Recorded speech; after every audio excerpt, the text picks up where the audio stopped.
actually teaching these upstarts. So we see these teachers 10 years hence. The play begins. Ready? Ladies and gents.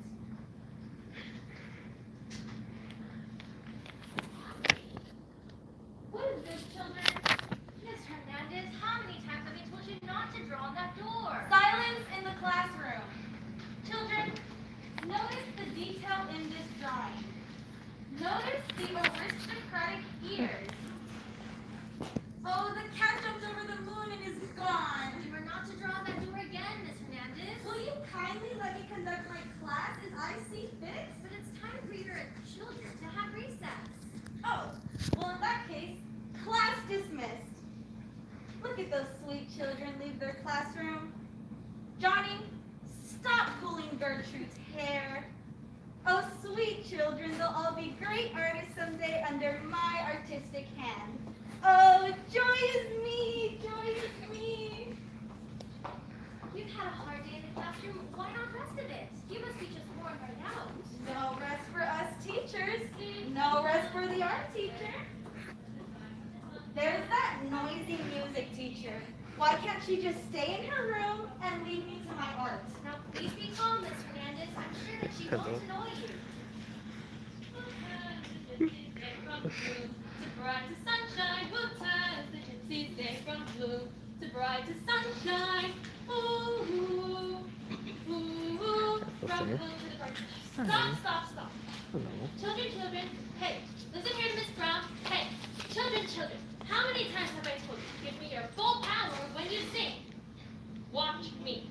And peace and union forevermore. Remember now, peace and union.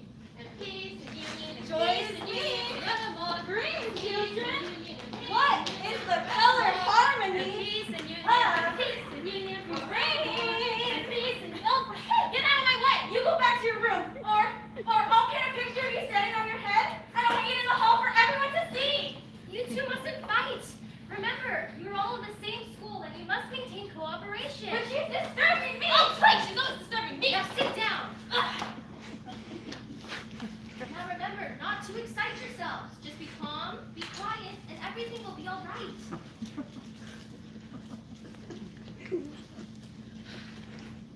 Oh, I've had such a time with Janae this year. She got violent again, and I think she'll teach in her gym class. When she gets violent, it's real. Indeed. Do you know that she threw Miss Casey across the room? What was she trying to do? Teach her a new exercise? It may be funny to you, Miss Smith, but in all my years here for this crazy tunnel of teachers, I never seen such panic. It was horrible. I know, but really, they are funny sometimes. You know, it seems that those who come from the Glen A. Wilson High School are always causing trouble. Yes, those who talk there are the worst ever. Ah, don't let them send me to the guillotine. Louie, save your marriage. Don't let them send me to the guillotine.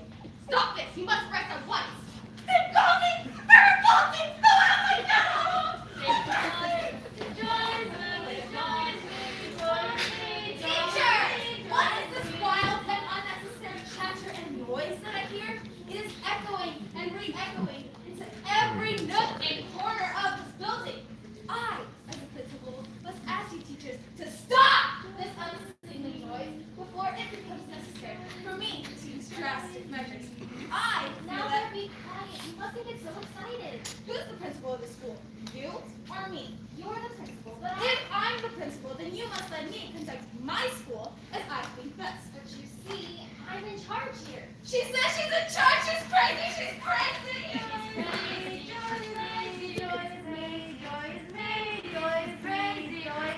Here! What is this noise? And she keeps patients fighting us.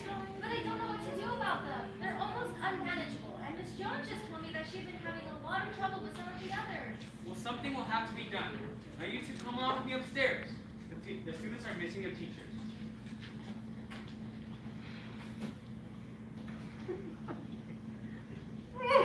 Oh, what a day! You've been having your troubles too, Doctor? I'm in trouble. Say, you don't even know the meaning of the word until you I have today. Why, whatever is the matter. Oh, I didn't say Dr. for the men's word.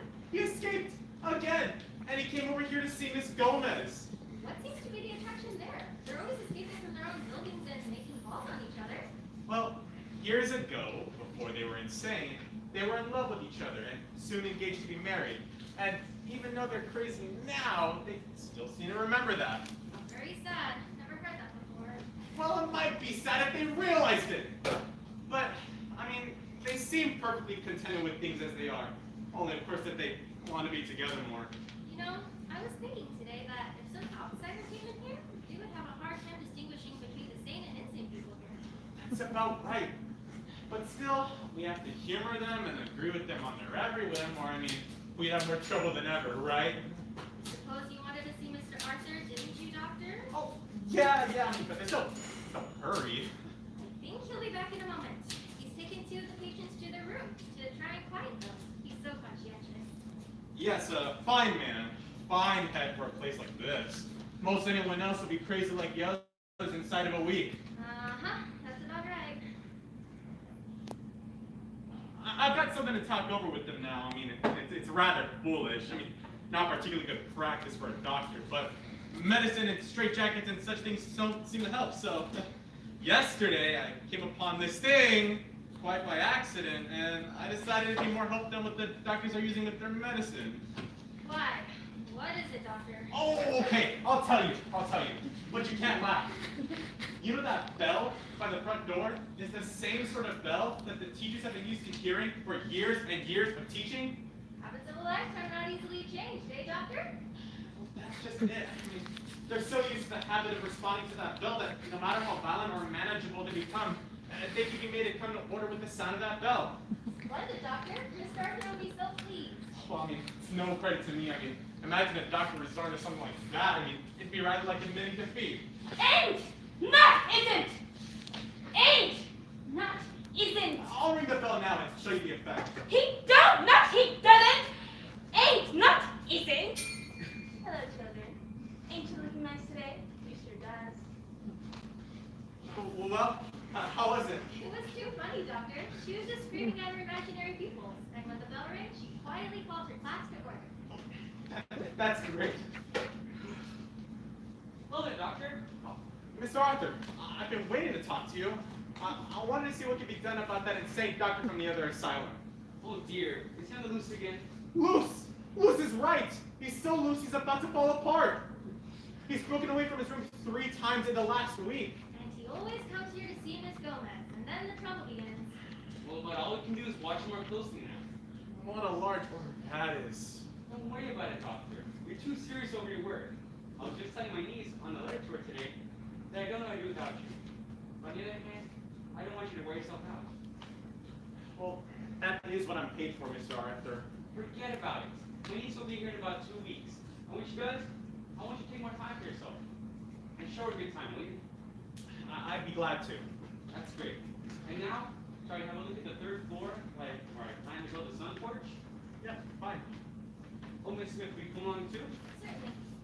I want you to have a look in on Ward C.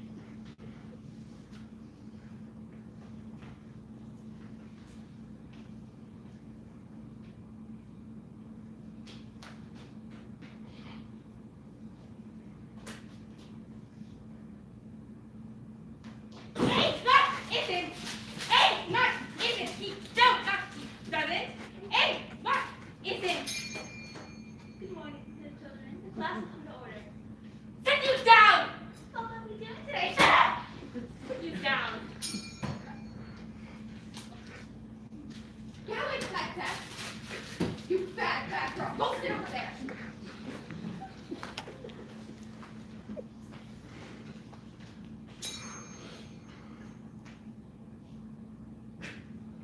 I'm sorry to have kept you so long. Oh, that's perfectly all right. I'm Mr. Arthur's niece. Would you mind telling him I'm here? His niece?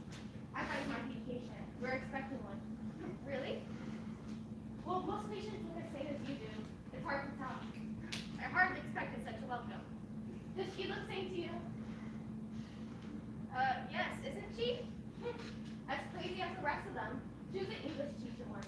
Now that she has lost her mind, she's the worst possible English. Just to get back at having to be so punctual all those years. How funny. You think it's funny? I think it's sad. Well, I didn't mean laughable. I merely meant how peculiar it is she should delight in using such incorrect English. It's peculiar, very. Mr. Arthur, I'm here. Yes, I'll go get him for you.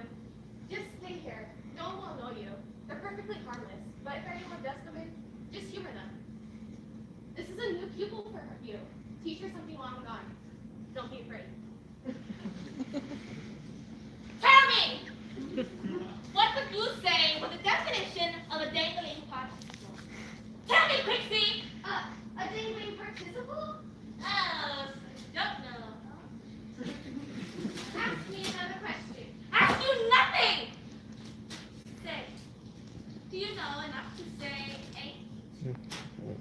First, Well, then say it! Say eight! 8. Alright, we're knowing this here from class, see?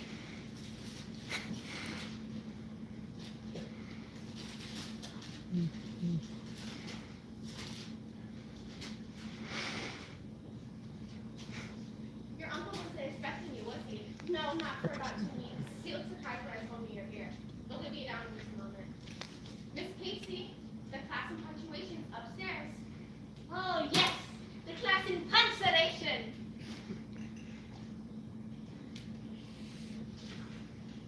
And talking about Napoleon, Washington, and India, almost in Cleopatra. No, wait, you know Cleopatra. And you're Mark Anthony. What, Mark? Jeez. Hi there, Cleopatra. Oh, I'm mad about you, Anthony. Mad, do you hear? I'm crazy about you, crazy! Oh, don't I know it, Cleo? Look at her. Are you about her? Or are you still mine? I love it, only you, my Cleo.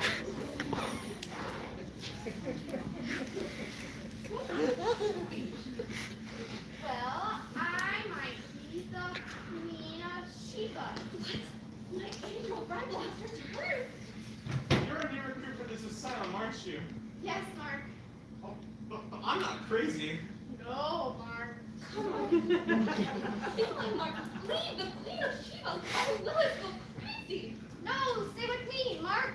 Oh, Mark, I will. It's kill us, my blood. If you don't stay as you are to find alone, I'll let us the poisonous snake take us the bite of my poor blood. I love it so, Mark.